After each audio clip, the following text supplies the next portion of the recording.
The Little Mermaid. I want to feel what the people feel. Walk around and see them dancing. Yeah, this is not that movie. This is the horror movie, The Little Mermaid, which surprisingly has very little horror in it. For an R rating, it really deserved more of PG-13.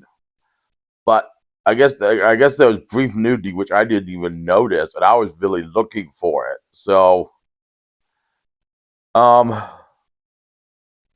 there's no music, there's no songs in this movie where people sing. I know we were expecting a movie musical of the horror movie The Little Mermaid, but no. Um, this movie follows Dr. Eric Prince, who's an archaeologist searching for Dagon in the Caribbean. And the first time we meet him, he's getting shaken down by the landowners because he's searching on land and he's got a permit searching the water. But he says in the land was once underwater. I don't think it works that way though. I could argue this land was once under ice, so I can get a permit to search in ice and go, well, this land was once under ice, so I can search here. Um, I don't think they'd buy that though. And then we meet the Little Mermaid as she's dragged into a boat from a fishing net and kills two people.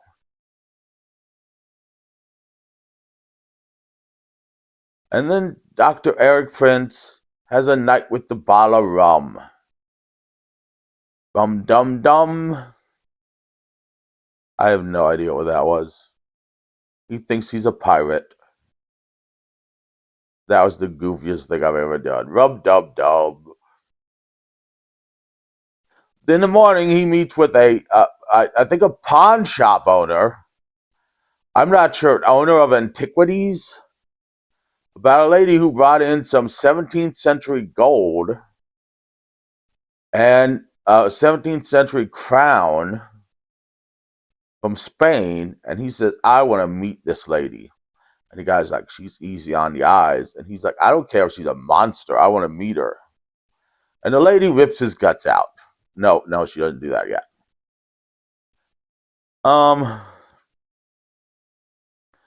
So then he goes back to the dig site and they discover an idol of Dagon. Now, Dagon is supposedly a Sumerian god who does Sumerian shit. Like complain about beer. Because, Sumerians had beer. They were the first people to drink beer regularly and paid in beer.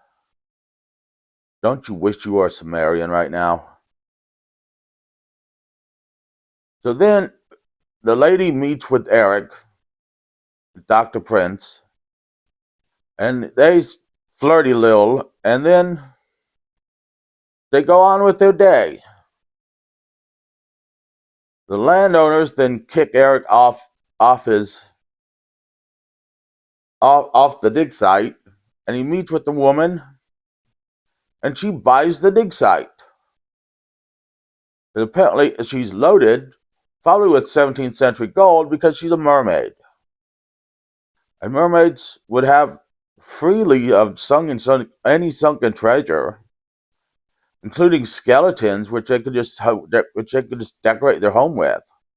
I mean, that'd be an easy Halloween decoration. Just get all the skeletons from 17th century ships and just throw them around your house and be like, they're skeletons. Spooky, spooky skeletons. Be like, are they plastic? No, they're real. Rum dum dum.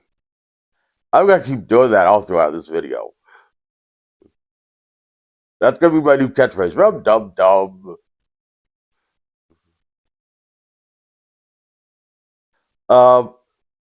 It's going to get old fast. um, So then we meet Dr. Ferdy, who we know from a phone call earlier is Eric Prince's boss, partner. I don't know. He comes to the island, and they discover a Templar, a Knights Templar cornerstone of a church that says, "Do not break the seal." So they break the Knights Templar cornerstone, and then later that evening, after they break the cornerstone, which causes a widespread storm, they find the seal, and they remove the seal.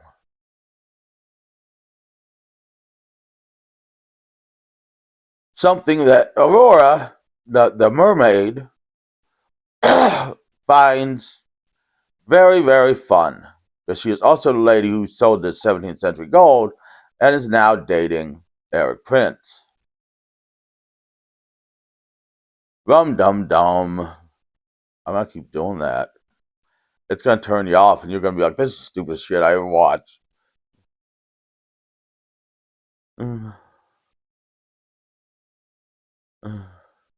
So then Ferdy has a vision of Eric being sacrificed by Aurora, and then Eric's jaw, his skin being cut off and peeled up his face.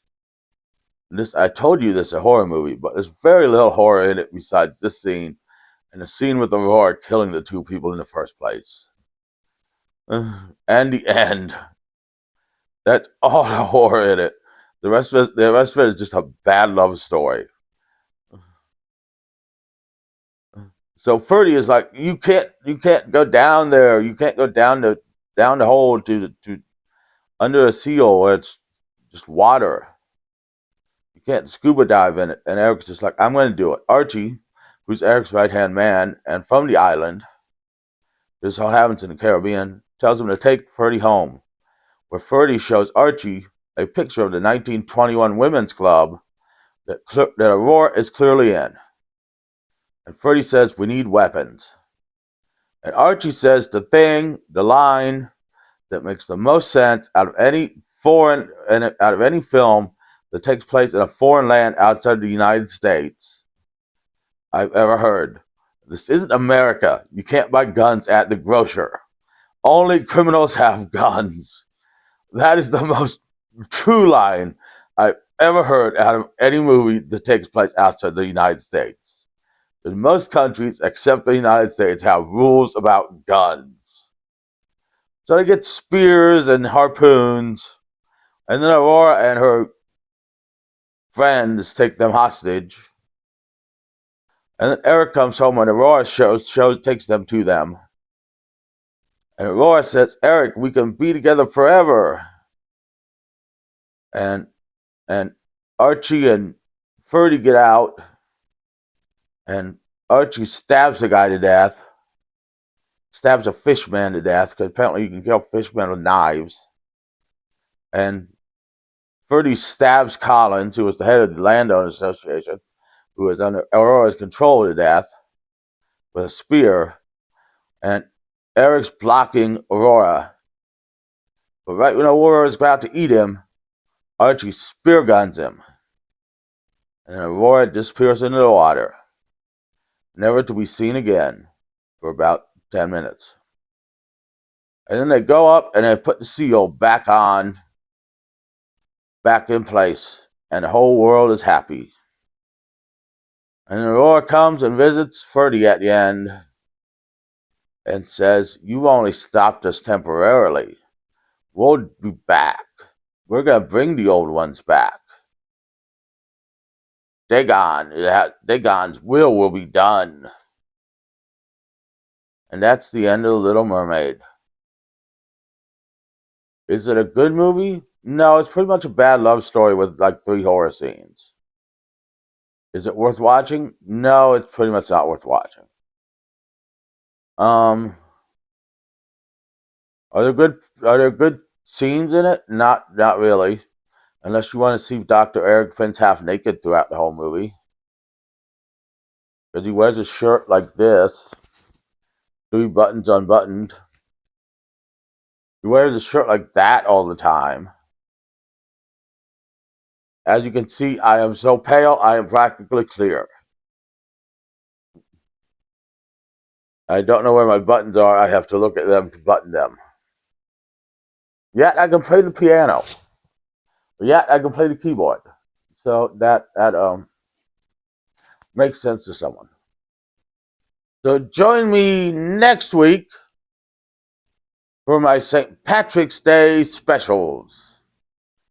First week, we'll look at the Raw Anonymous General Manager, which you know how that ended. You know why it has something to do with St. Patrick's Day. And later in that week, we're going to look at Snake Out of Compton, which you know what St. Patrick's Day is about. You'll know why that has to do with St. Patrick's Day. See you then.